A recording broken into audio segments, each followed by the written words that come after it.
guys, welcome to Fiction Kitchen. This is the Portsmouth Public Library's cooking show where we make recipes inspired by great books.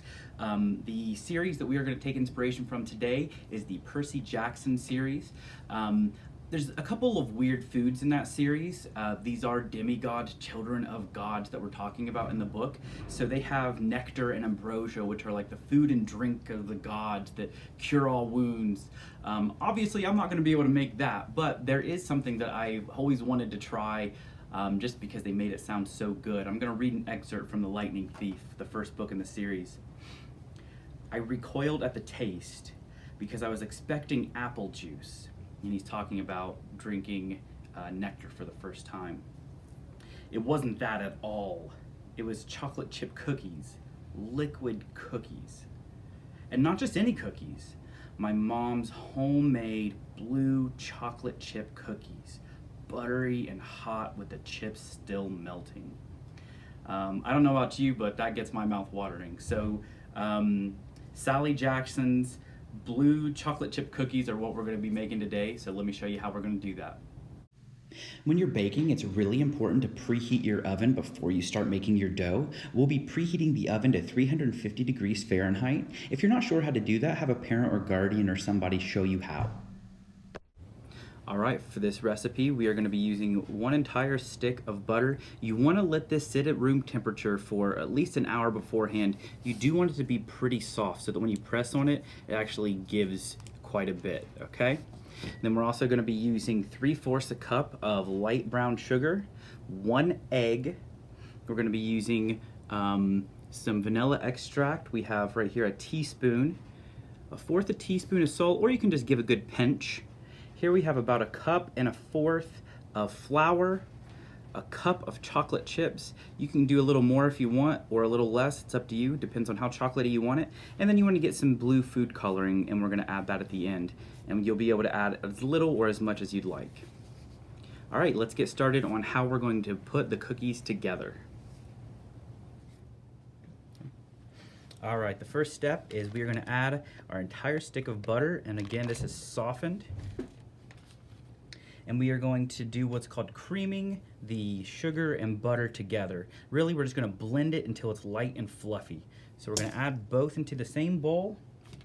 And you can, again, use a spoon, or you can use a mixer, which is what I'm going to use.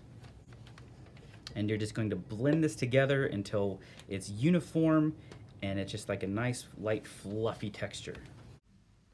Now, you might notice at first that your butter, if it's not quite as melted as you thought, it might be a little tougher to mix, but just give it some time, and eventually you're going to end up with a mixture that's kind of smooth and uniform like this. You shouldn't see lumps of butter or lumps of sugar in the mixture anymore. It should be all pretty smooth and consistent throughout.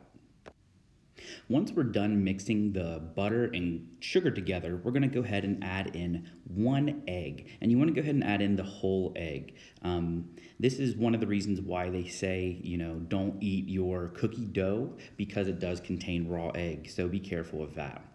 So just add the entire egg in, and then we're just going to mix and incorporate that in as well, just like we did with the butter and sugar. And you really want to make sure that all of your ingredients are well blended together before you move on to adding the next step. So as you can see here, we don't see any of that yolk standing out in the mixture. Now we're going to add in 1 teaspoon of vanilla extract, and just like every other step, we're going to go ahead and mix that into the mixture as well. And as you're building your dough and mixing it around, especially if you're using a hand mixer, you're going to see that pieces of the dough kind of get flung to the side of the bowl. So when you're mixing, always mix in the middle, but also try to get some of that on the edges and bring it down to the middle to make sure it all is mixed in evenly. So far we've added in what we call our wet ingredients, like our egg and our vanilla. Now we're going to be adding in our dry ingredients, starting with our salt. Here we have a good pinch, about 1/4 a teaspoon. Then we're going to add in about half of our flour. It's a good idea to mix in your flour a little bit at a time, because you can always add more flour if there's not enough, but taking it out is a different story. And as you're mixing your flour, your dough is going to be getting thicker and thicker as the flour is absorbing the liquid in the mixture. Okay, so adding a little bit at a time really helps you to control how thick it gets. You don't want it to be just completely dry and crumbly. You want to still have a little bit of moisture. Once the flour is mixed in, we're going to go ahead and add in about half of our chocolate chips and see how thick this makes our dough. Once we've done that, we can go ahead and add in the rest of our flour until we get a consistency that we're happy with, again, maintaining some moisture in there. I'm going to go ahead and add in the rest of my chocolate chips as well. All right, here's the texture that we're looking for. You can see it's clumped together, but it's still moist. It's not crumbly. The next step is we're going to add food coloring. This is totally up to you. I suggest starting with just a few drops, mixing your dough together and seeing what it looks like. I started here with about 6 or 7. It's always a good idea to use a spatula also to get everything off of the sides of the bowl and make sure everything gets mixed together uniformly.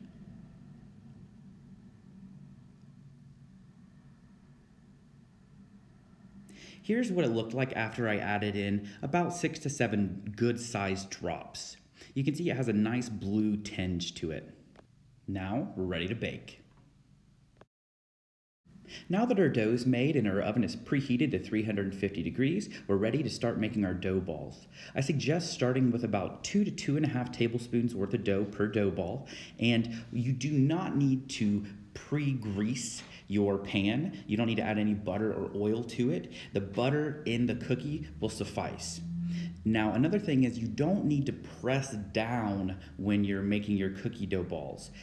They can stay kind of round because as they're baking, they'll flatten out and spread out on their own, giving you that cookie shape. With the amount of dough in this recipe, you should be able to make about a dozen cookies. Now, that depends on how big you make each cookie, of course, and I'm using a smaller pan, so I'm only able to fit 6 on this pan. One thing I'd really like you to notice is how far apart each cookie dough ball is from each other and also from the sides of the cookie sheet. This is important that you leave about an inch or 2 of room because as the cookies bake, they will spread out and flatten. If they flatten so much that they're touching each other, they'll bake unevenly and might stay doughy. It's also important that they don't touch the side of the pan. This could cause them to bunch up and get burnt or underdone. So it's important that you leave plenty of room for your cookies to bake properly. All right, all that's left to do is to pop these into the preheated oven. You want to put them on the middle rack and let them bake from anywhere between 10 to 14 minutes, depending on the size and number of cookies that you have on your sheet. What you want to be looking out for is them spreading out and also getting a light brown golden color.